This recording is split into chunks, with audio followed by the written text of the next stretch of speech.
Hi, my name is Will Daly. Thank you for joining me for my final presentation of this class. This was research or education research mythology. Uh, so let's get going. So, where I teach is at a STEM education center where the majority of our students come from charter schools and homeschool programming, diverse backgrounds, a bunch of other stuff. We'll go on that more later. Our center does utilize our center utilizes project-based learning, where students are given goals, and learning occurs when the students add their pre-existing knowledge to complete those goals successfully, hopefully. Many of the center classes utilize Lego building blocks and Technic blocks as well as materials for the students to build their projects. Students do not get to keep their projects though, so bummer. We need to take them apart. So the next class can also utilize those pieces. So project-based learning focuses on students solving tasks or problems. The steps for that are they have to define a problem, given constant constraints to the challenge. Then they have to generate multiple ideas to kind of how they would solve that problem. Prototyping, they're going to try to put their solutions into practice, test them out, and see if they work. If they're great, cool. If not, let's see if we can make them function better. And then after that, you test your solution and how it would work in a authentic setting. For most of the classes we teach, we do utilize project-based learning. Each lesson starts with a goal being given. Like, we're kind of sneaky. We give a series of goals, but the students don't really know that. So first they think like, oh, cool, I completed that challenge, but now the challenge gets harder for you. A great example of this is building a bridge. We would do something like, we need you to build a bridge that can span 6 inches. Once they do that, then 12 inches, and then we'd make it more difficult. Well, now I have like a little RC truck that we put weights in. Now the truck has to be able to cross the bridge. So you have to make it wider. You have to make it be able to hold the bridge. You have to make it flat. So a bunch of more challenges get added. The last goal tends to be more open-ended. So how much weight can your bridge carry rather than can your bridge carry this weight? So important for us, though, is the use of instruction. We do not give step-by-step instructions. Rather than that, we kind of explain a concept. A quick example of that would be like putting blocks together. This is a weak joint as you can't bend it, or this is a strong joint where like you can, right? It can hold it. So students would have some stuff like that at the beginning of class, really short, at max about 20 minutes, which is a little under about 20% of our class. That allows them to kind of get some knowledge, and then hopefully they're smart enough to understand that that knowledge will now be used to solve that problem. It's kind of this idea of scaffolding where the previous lessons will build up and help the students figure out what they're doing and how to build on their knowledge base. So for my study, use the theoretical framework of self-determination theory, which focuses on a couple parts. Autonomy, which is important. This is why I kind of chose this one. I think this is a really important aspect for students to be able to kind of feel they're in control of what they're learning, and that's a little bit of what we focus on in my study. The second part that we study is competence.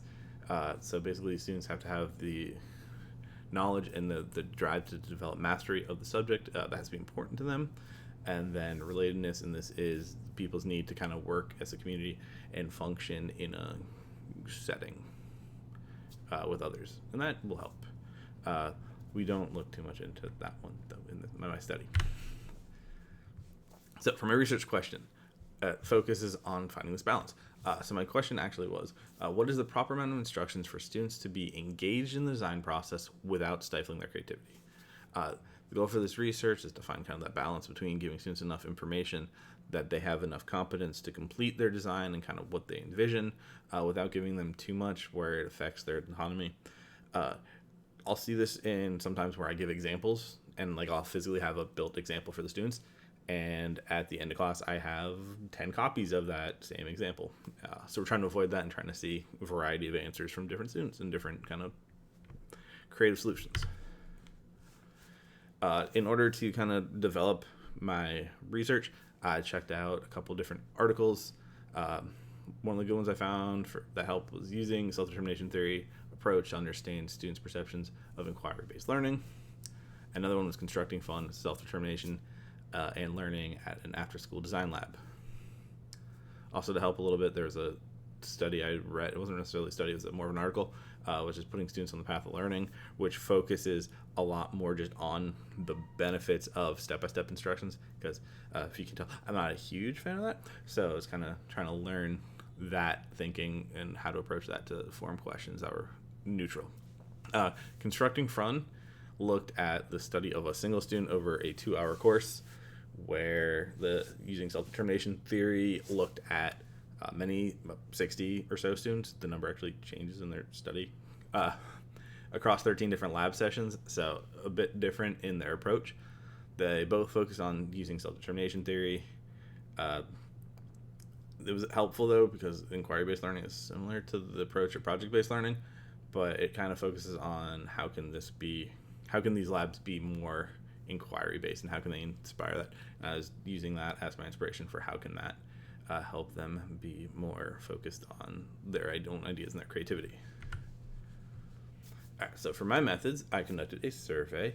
Due to the timing of this class, when we started doing the survey was right when my summer break actually started, so I wasn't able to give my students this. Luckily, awesome students in my master's program were able to help me kind of role play as the students. And interesting because they bring kind of their own perceptions, which is really cool because they have their own ideas. But the survey did consist of several demographic questions, as well as questions about the experiences dealing with Lego before the classes, and if they've ever had experience with one our center, but 2 Lego classes at the center. Second part of the survey focuses on a 5-point Likert scale, trying to give them a bunch of questions and if they agree or not. So 1 through 5, 1 being strongly disagree for 2, 3 is a neutral statement, 4 is agree, and 5 is going to strongly agree. And then to ensure the questions were derived from to assume validity, sorry, my camera blocks a word on my screen, derived from pre-existing research, which was mostly the self-determination one, the determination, the inquiry-based learning study was really good because I had questions, where the other one was more qualitative than quantitative, but it was still interesting to kind of see their mindset. And then to ensure face validity, the survey was actually crafted with a lot of feedback from the peers, so thank you people for helping me do that. The survey was given online to students from this program, not my students again, but they answered outside of class in their own time. So, survey participants, like we said, for this survey, my classmates were given the task to envision themselves as my students. So, their prompt for that was that my students are from 1st to 4th grade. We have kind of not grades, but more levels of education, not education, but experience with pre-existing classes. So it's a mixed class, different ages. The school is located in central Orange County, so give them a little idea. It's a mixed demographic, but well off-ish, but it's just interesting, range. Students are also a mix of charter school and homeschool students, and they also come from really diverse backgrounds. So many of the Likert scale questions that I was asking were based off elements from self-determination theory. So the autonomy, some examples. For autonomy, I had the freedom to build the design that I want. For competence, something like I had the ability to design what I want. And then for relativeness, when I get stuck building, other students help me. And there's also an inverse. When other students get stuck, I help them. So trying to get each of the theory points covered. So some interesting results. Demographically, we had 11 responses, so thank you again. All the responses were female, which isn't necessarily common for my classes. It's definitely a mixed bag. It tends to be about 30 to 40% female, but if I could have an all-female class, that'd be awesome. I love empowering and getting more women into STEM.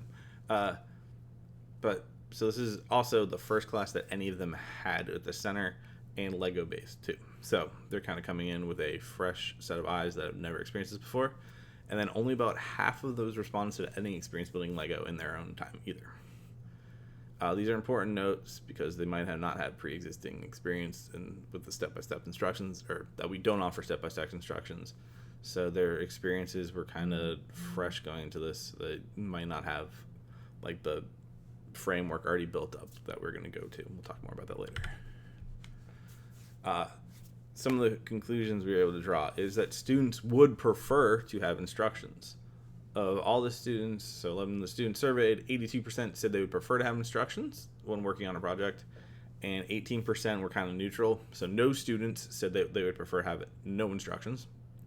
And this is probably based on the fact that like half the students had limited experience with building Lego, and then none of them had any experience building Lego in a classroom setting.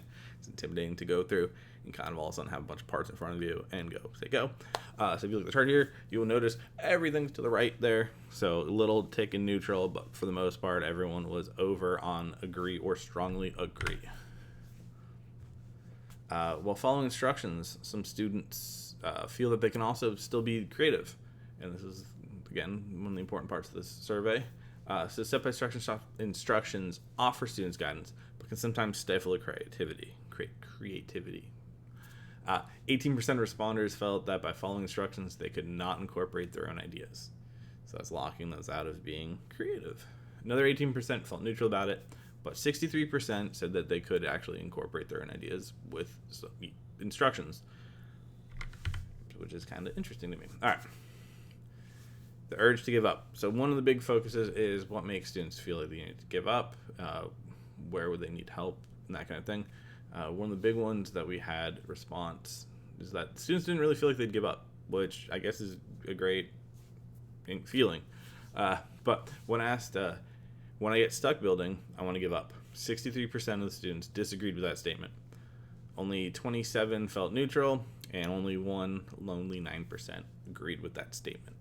It's important to note, though, that in my survey, this is the only question where a 5 is more of a negative, meaning that you agree with that statement. Usually on the Likert scale, you agreeing with something is like, yay, a positive kind of thing, where this is more of a negative of, I don't agree with it. So a 1 would be actually a really positive number. So in this one, I really wanted a low score, which you guys did. But this also means that students who may not be paying attention might have inadvertently answered this incorrectly. So just make sure, pay attention. All right, don't give up though. So when asked if they had step-by-step instructions, would they not feel the need to give up? And with that, 100% of students agreed that they would not give up. So it's able to get that extra 36% of students enough confidence to feel that they wouldn't give up. And if you think about this, it makes a lot of sense because it's like, well, you have step-by-step instructions to follow. If you're stuck, literally, it tells you what you should do next. So helpful, but we'll see. All right, some implications on this. The fact that students would prefer to have step-by-step instructions if they get stuck to help them prevent from quitting. So some potential changes I might make to my class is provide instructions for an adaptable base the students could build off of. Have some form of modularity to it where they could build it and it would be able to function, but has the ability for them to customize it in different ways and make it their own project. Some limitations on this survey that students feel that they're like not needing to do this stuff and quit. Basically, there's a level of struggle you want your students to actually go through, not in a bad way, but that's where like the ability for them to learn goes through. So them not having that might give them the need to quit, which doesn't help. And then for me, I'm working on it, but handing students the answers too quickly, let them try to come up with their own solutions before you just go, here's the next step, which step-by-step instructions would do. All right, some limitations of this survey. We only had 11 responses, which was a lot of you. It was most of the class, so I appreciate that. But that is a very limited sample size for us to go off of. It's actually about the size of most of my Lego classes, so that would have been, even if I had students, would have been about the same. Half of the class had no experience with Lego. This is a little tricky because, again, we are talking about trying to scaffold lessons on top of each other, where most of the students probably would have had some experience or knowledge of like just how Lego works, and so we wouldn't have to go through too much of that. So they would have at least a sense of scale. But yeah, no students had any experience with Lego classes before was the big kind of struggle for this to get kind of some validity to it. That's a word I have to be careful about because it's important. It has a meaning, a different meaning, but I'm using the other meaning. All right. Students would have an understanding of building techniques that they could utilize to solve problems. A lot of the students kind of come through the classes, right? I skipped one, but they built up to their knowledge and then they can apply it. These students having no knowledge kind of puts them at that phase where they're a little worried because they really have no pre-existing bias to working without instructions. I see this a lot in actual classes where like it's the way I've done it before. Like I built Lego, and a lot of parents will come up to me before kind of signing up for camp or classes, mostly at camp when it's like kind of their introduction to stuff. But like my student is a Lego master because they're really good at Lego because they can follow the instructions. They built this set that's made for a 14-year-old and they're only an 8-year-old. And that isn't necessarily them being a great engineer or being super smart. They can follow instructions, which is great. Some people can't build IKEA furniture, so it's a skill. But having the ability to do that, where you do it without instruction, is its own thing. So having that kind of pre-existing feeling and like motivation, that's understandable why some students would be worried about not having instructions. So my resources here that we talked about throughout that. So I just want to say thank you so much for joining me. Hopefully this was educational and entertaining for you as it was for me to go through the process and learning. Thank you guys and have a great rest of your, class, summer, day, month, year, anything. All right, bye.